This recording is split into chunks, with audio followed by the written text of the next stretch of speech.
भैया इठे बात बड़ा प्यार से मेहरारू कबो खुश होली तो मर्द से बड़ा चुनहा के बतियावे, बड़ा चुनहा के कहलत कि सुनी ना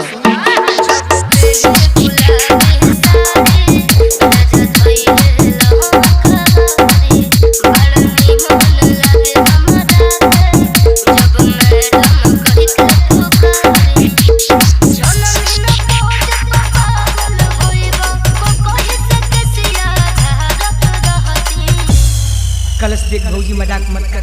कलश के नंदो तू ना जानत हो तोहर भैया बड़ा आदमी बन गल हन।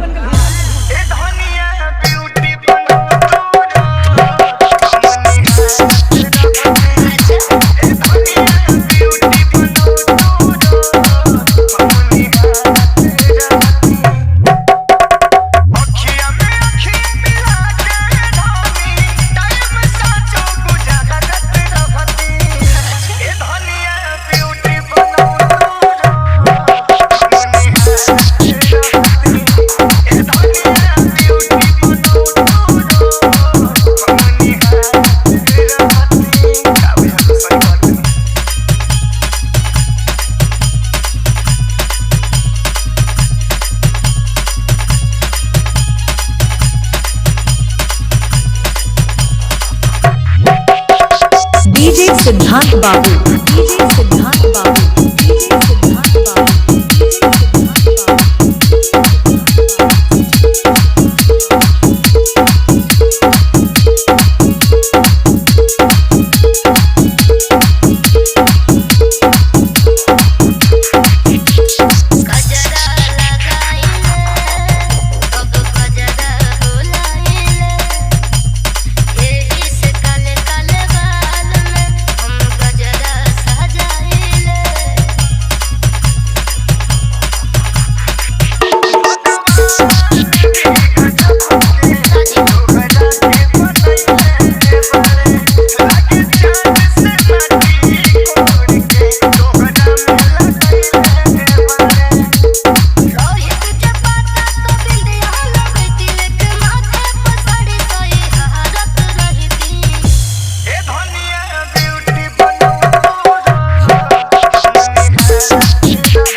डीजे सिद्धांत बाबू, डीजे सिद्धांत बाबू।